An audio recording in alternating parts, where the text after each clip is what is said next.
Dead letters. The post office in Edenton, North Carolina, was unremarkable at first glance. A squat, brick building on the edge of town that smelled of paper and faint mildew. Like many small-town post offices, it was more than just a place to send and receive mail. It was a hub of local gossip and quiet ritual, a place where you'd overhear who got engaged, who was moving away, and sometimes who'd passed on. Lila Benson had worked there for almost 2 decades. Her days were steady, predictable, sorting letters, helping customers with stamps, filing change of address forms. But things changed the day she stumbled across the first letter in the dead letter bin. The dead letter bin was a dusty corner of the back room, a place where undeliverable mail went to die. Most of the envelopes were battered and smudged, addressed to people long gone or places that didn't exist anymore. It was her job to catalog them once a month before sending them off for shredding. But this letter was different. It was pristine, sealed with wax, and addressed in elegant handwriting that sent a shiver down her spine. Shh, for Margaret Langley, deceased. Do not forward. No return address, no postmark. Curiosity outweighed protocol, and Lila did what she'd never done before. She opened the letter. Inside was a single sheet of heavy, cream-colored paper. The ink shimmered faintly in the fluorescent light as she read the words. Margaret, I hope this reaches you. I've done something terrible, and I don't know if you'll ever forgive me. Please, give me a sign if you understand. The signature at the bottom was a name Lila didn't recognize. Thomas Langley. The letter left her unsettled, but she brushed it off as a prank until the next one arrived. It came a week later, slipped into the dead letter bin as if it had always been there. This time, it wasn't addressed to Margaret Langley, but to James Price, deceased. Like the first letter, it had no return address, no postmark, and no sign of how it had entered the locked post office. Lila's unease grew with each passing day. Every week, another letter appeared, always addressed to someone dead, and always containing confessions, regrets, or apologies that seemed far too personal to be fiction. The handwriting varied, but the wax seal was always the same, a small, perfect circle. Lila tried to convince herself it was a coincidence, or maybe someone's strange idea of a joke. But Edenton was a small town. Everyone knew everyone else, and the names on the letters weren't random. They were familiar. Margaret Langley had been a schoolteacher who died in a house fire 20 years ago. James Price was a local fisherman who drowned in the Chowan River. The breaking point came one quiet Tuesday morning. Lila arrived at work early, the sun barely up, casting long shadows across the empty streets. She unlocked the post office door, flipped on the lights, and froze. The dead letter bin was overflowing. Dozens of pristine envelopes spilled onto the floor, each addressed to someone long gone. She knelt to pick one up, her hands trembling as she read the name. Caroline Benson, deceased. Caroline Benson, her mother. The letter burned in her hands as she stared at the familiar handwriting on the envelope. It wasn't possible. Her mother had passed away when Lila was just a teenager, leaving behind a void that had never truly healed. She opened the envelope with shaky fingers. Caroline, I'm so sorry for what I did. You deserved better, and I hope you found peace. I wish I could have told you the truth before it was too late. Frank. Frank, Lila's father. A man who died a year after her mother in what everyone had assumed was a tragic accident. Her breath came in short gasps as the room spun. The letters weren't just random confessions. They were connected, deeply and painfully, to the people they were meant for. And somehow, they were finding their way to her. The logical part of her wanted to call the police, or at least tell her coworker Ed about the letters. But who would believe her? Who could explain what was happening? Instead, she gathered the letters and locked them in the back room, determined to figure it out on her own. That night, Lila took her mother's letter home, staring at it for hours before slipping it into a drawer. She couldn't shake the feeling that someone or something was watching her. And the strange occurrences didn't stop. The next morning, she found another letter waiting for her at home, this time on her kitchen table. The envelope was blank, but inside was a single line. "Keep going, Lila." Her heart pounded as she stared at the note, the paper trembling in her hands. She had locked all the doors and windows the night before. No one could have gotten in. No one human, at least. Determined to make sense of the letters, Lila returned to the post office with a notebook and started cataloging them. Each letter was addressed to someone deceased, often with a date that corresponded to their death. The handwriting varied, sometimes scrawled, other times neat and precise, but the confessions inside all carried the same haunting weight of regret and longing. As the days passed, she began to notice patterns. The letters often mentioned unresolved guilt, betrayals, lies, missed opportunities. Some were signed, others anonymous, but they all carried a strange intimacy that made her feel like she was peering into the private grief of strangers. The more she read, the more personal it became. Letters began to arrive addressed to her mother's acquaintances, old friends of her father, and even people Lila barely remembered from her childhood. It was as if the town's collective past was unraveling before her eyes, and at the center of it all was the pain she thought she had buried years ago. One afternoon, while sorting the latest batch, she came across a letter addressed to Lila Harper, living. Her blood ran cold. The envelope was the same as the others, cream-colored, thick, and unmarked. With trembling fingers, she tore it open. "You need to know the truth. Ask about the river." The river. The words sent a chill through her, dredging up memories she had tried to forget.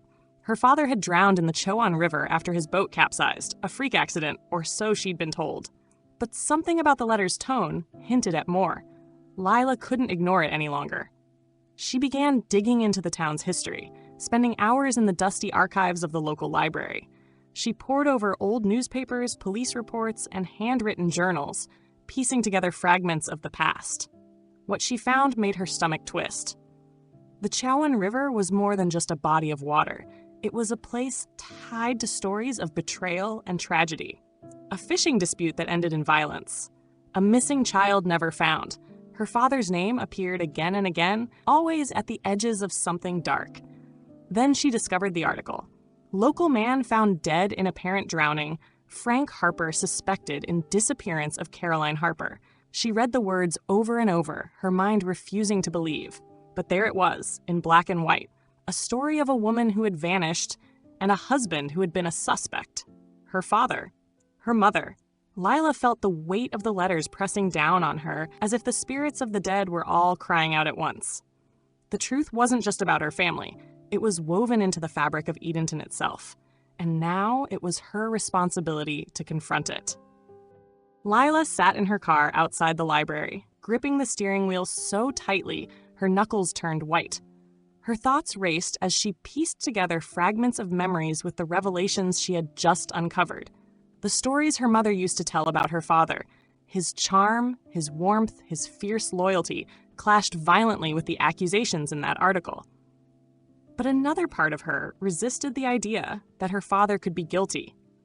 Something about the letters, the strange way they arrived, made her feel like they were pointing her toward a deeper truth, not just dredging up the town's secrets for their own sake. She needed answers, and she knew where to start. The next morning, she went to see Mrs. Callahan, one of the oldest residents of Edenton and a close friend of her late grandmother. If anyone knew the unspoken history of the town, it was her. Mrs. Callahan answered the door with a suspicious squint, her sharp eyes softening slightly when she saw Lila. "Well, aren't you a sight? Come in, child," she said, motioning Lila inside. The old woman's house smelled of lavender and dust, and the walls were lined with faded photographs. As they sat in the living room, Lila hesitated, unsure how to start. "I've been getting letters," she began, carefully. "At the post office. They're strange, and some of them seem to be about my dad. I wanted to ask you, what do you know about him? And about Caroline Harper?" Mrs. Callahan's expression darkened. She folded her hands in her lap, staring down at her wrinkled fingers. "Frank was a good man," she said softly. "But Caroline, she was troubled. The whole town knew it. Beautiful and wild, that one. Always stirring up drama. And your father loved her fiercely. Maybe too much. When she disappeared." Her voice trailed off, and she looked away. "People love a scandal," she said after a moment. "But I never believed Frank had anything to do with it. He wasn't the type to hurt anyone, least of all her." "Then what happened to her?" Lila asked, her voice barely a whisper. Mrs. Callahan sighed, her gaze distant. "The river keeps its secrets, child. Always has." But I'll tell you this, the night Caroline vanished, there was a storm, a big one, and Frank went out in his boat, looking for her. He came back soaked to the bone, raving about seeing something in the water. Said it wasn't natural. Lila's stomach churned. What did he see? No one knows. He wouldn't talk about it after that night, and a year later, he was gone too. As Lila left the house, her thoughts were a whirlwind. The river, the storm, the letters. It all pointed to something beyond just a family tragedy, something larger and darker. She decided there was only one place left to go, the river itself. Lila stood at the edge of the riverbank as twilight draped the small town in shadow.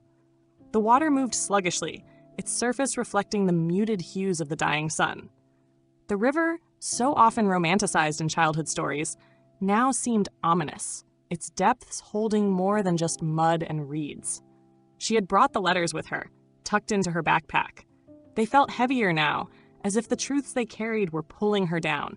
Her heart raced as she scanned the riverbank, looking for, what? A sign? A clue? The letters had hinted at answers lying here, but the only things she could see were scattered rocks and the decaying remnants of a forgotten dock. She ventured closer, her boots sinking slightly into the damp earth. The chill of the evening air gnawed at her, but she pressed on.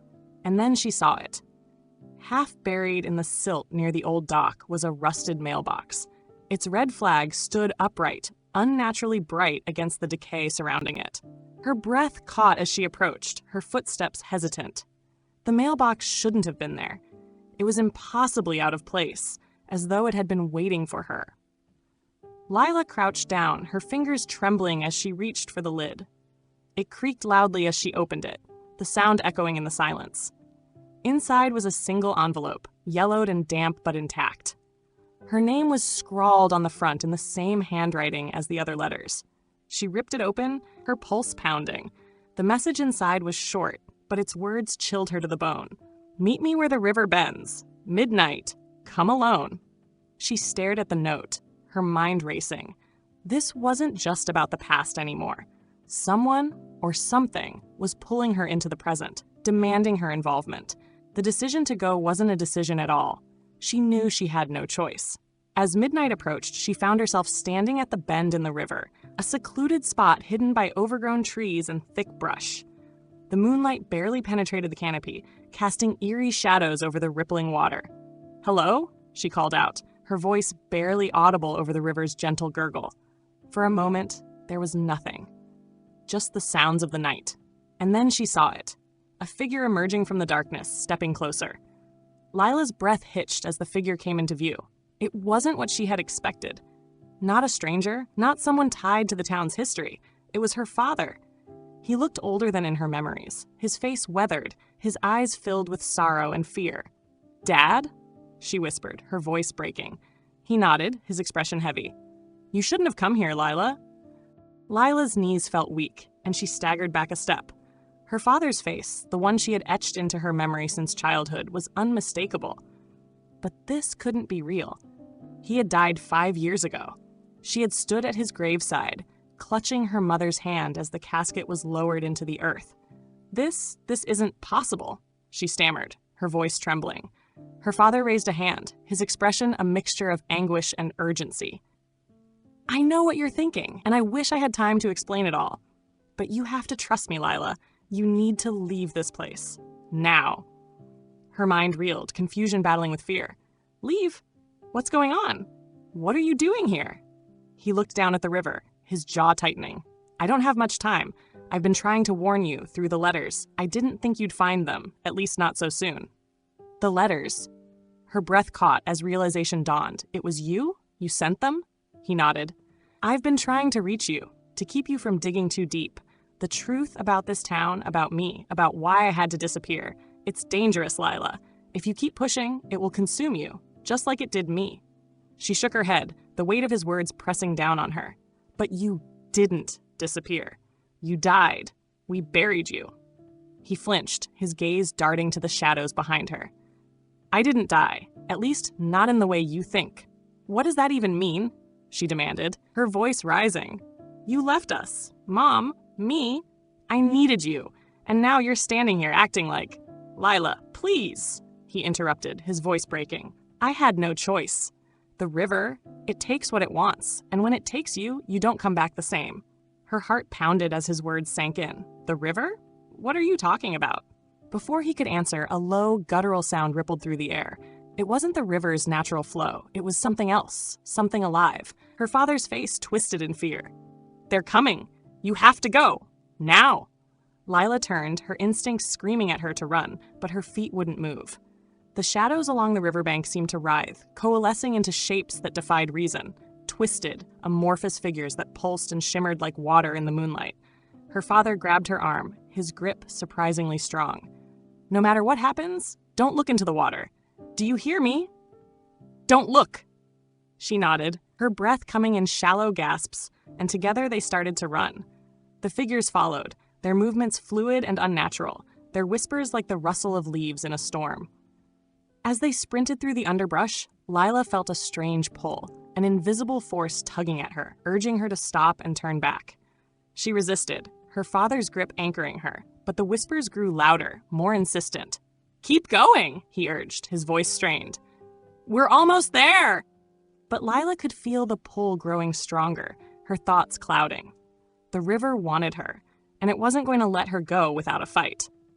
Lila's legs burned as they tore through the dense woods, the whispers clawing at her mind like talons. Her father's grip on her arm was the only thing grounding her, pulling her away from the invisible force trying to drag her back to the river. The figures were gaining, their distorted forms gliding effortlessly through the trees, unaffected by the underbrush that snagged at Lila's legs. The air around her grew heavier, oppressive, as if the forest itself were conspiring against them. Suddenly, her father veered sharply to the left, yanking her along with him. This way, he shouted, his voice barely audible over the unnatural hum that seemed to fill the air. They burst into a small clearing, the moonlight illuminating a decrepit cabin that seemed to sag under the weight of time. Her father pulled her toward it, fumbling with a rusted latch before shoving the door open. Inside, he commanded, and she obeyed, collapsing onto the splintered wooden floor as he slammed the door shut behind them. The whispers stopped abruptly, leaving a deafening silence in their wake. Lila sat up, her breath ragged, and looked around. The cabin was barren, except for a few broken pieces of furniture and a faded rug that covered most of the floor. "What is this place?" she asked, her voice trembling. Her father leaned against the door, his chest heaving. "It's a sanctuary. They can't come in here. Not directly." "Not directly?" she echoed, her stomach twisting at the implication. He didn't answer, his gaze fixed on the door as if expecting it to burst open at any moment. Lila stood, her legs shaky, and crossed the room to face him. "I need answers," she said firmly. "No more riddles, no more warnings. What is going on? What are those things, and why are they after me?" He hesitated, his expression a mix of guilt and fear. "The river. It's not just a river. It's alive. It's been here longer than the town, longer than anyone can remember. It feeds on people, on their guilt, their regrets, their secrets.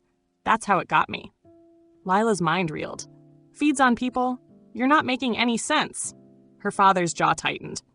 "The river doesn't kill, not in the way you'd think. It takes pieces of you, your soul, your memories, and it leaves something behind, a shadow of what you were. That's what you saw tonight." Her blood ran cold as she recalled the figures by the riverbank, their grotesque shapes and unnatural movements. But why me? Why now? "Because you're tied to it, just like I am," he said, his voice heavy with regret. "When I disappeared, I left behind more than just you and your mom. I left behind a part of myself that the river claimed, and now it's trying to finish what it started." Lila's chest tightened as she stared at him. "So what do we do?" Her father looked at her, his expression grim. "We end this, once and for all." Lila's heart sank at his words, but there was no time to argue. The air inside the cabin had taken on an oppressive stillness, like the world was holding its breath. Her father moved to the center of the room, pulling up the faded rug to reveal a trapdoor beneath.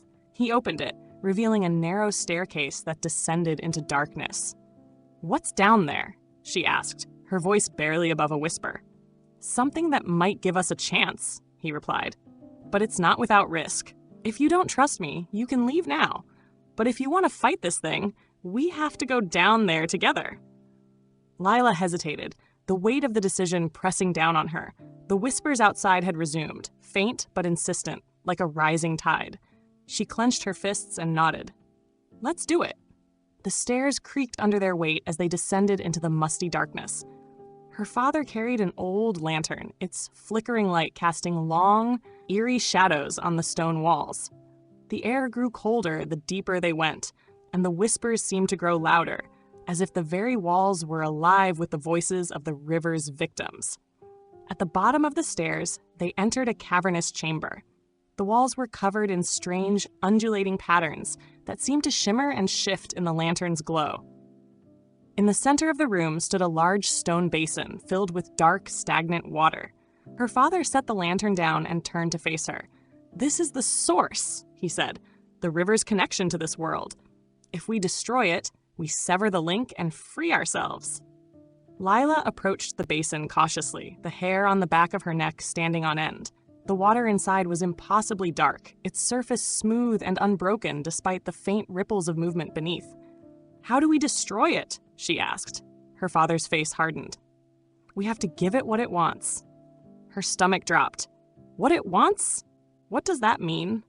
"Guilt," he said simply. "It feeds on the weight of our mistakes, the things we can't let go of.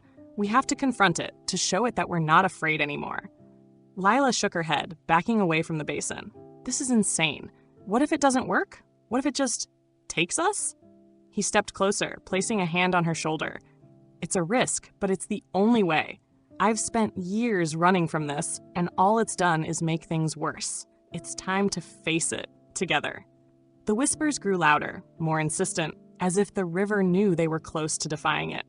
Lila took a deep breath, her pulse racing. "Okay," she said. "What do we do?" Her father knelt beside the basin, motioning for her to do the same. "Close your eyes," he said. "Think of your deepest regret, the thing that haunts you the most, and let it go." She hesitated, her mind racing. But as the whispers swirled around her, she knew there was no turning back. She closed her eyes, and the memories came flooding in. The fight with her mother, the words she wished she could take back, the guilt she had carried ever since her father disappeared. Tears streamed down her face as she let the emotions surge to the surface, raw and unfiltered. The basin began to glow, the water churning violently as if reacting to her thoughts. The whispers reached a deafening crescendo, filling her mind with voices that weren't her own. The noise was unbearable, a symphony of torment that clawed at Lila's sanity. She opened her eyes to see the basin's water erupting, black tendrils spiraling upward like living smoke. The chamber trembled as the whispers coalesced into a single guttural voice. "You cannot escape us." Her father gripped her arm tightly, his face pale but resolute. "Don't look away! Keep going!" The tendrils reached for them, twisting and writhing in the air. Lila's pulse pounded in her ears as she forced herself to confront the darkness surging from the basin. "I won't run anymore," she shouted, her voice cracking with emotion. "I'm not afraid of you." Her words seemed to cut through the cacophony, the tendrils recoiling slightly as if in pain. Her father joined her, his voice firm and unwavering. "You've taken enough from us! No more!" The chamber's temperature plummeted, frost forming on the stone walls, as the tendrils lashed out in fury. One of them grazed Lila's shoulder, sending a jolt of icy pain through her body. She cried out but didn't back down, focusing all her energy on the memories she had buried for so long. "I'm sorry," she whispered, her voice trembling. "I'm sorry for everything." The basin's glow intensified, the water boiling as the tendrils writhed chaotically. Her father gripped her hand, his voice steady despite the chaos. "Keep going, Lila. We're almost there." The whispers shifted, their tone changing from anger to desperation. "No, you belong to us." Lila clenched her fists, her body trembling as she shouted over the deafening roar. "You don't own me. I won't let you control my life anymore." With a final shattering cry, the basin erupted in a blinding flash of light. The tendrils disintegrated, the whispers fading into silence. Lila shielded her eyes, her ears ringing as the chamber was consumed by the light. When the brightness subsided, the room was still. The basin was gone, replaced by a charred, empty space on the stone floor. The patterns on the walls had vanished, leaving the chamber cold and lifeless. Lila and her father sat in stunned silence, their breaths coming in ragged gasps. The oppressive weight that had clung to them for so long was gone, replaced by a profound stillness. Did we do it? Lila asked, her voice barely audible. Her father nodded, his expression a mixture of exhaustion and relief.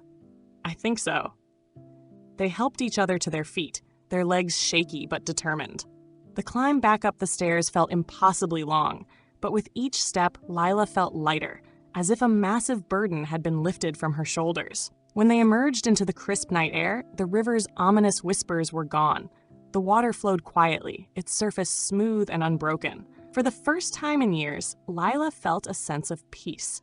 Her father placed a hand on her shoulder, his eyes filled with gratitude. You were brave, Lila. I couldn't have done this without you. She managed a small smile, her heart still heavy with the memories they had unearthed. I just hope it's over. As they walked back to the cabin, the faint glow of dawn began to creep over the horizon. The nightmare was finally behind them, but Lila knew the scars would remain, a reminder of the darkness they had faced and the strength it had taken to overcome it. For the first time in years, she felt free, and she vowed to never let the shadows of the past consume her again.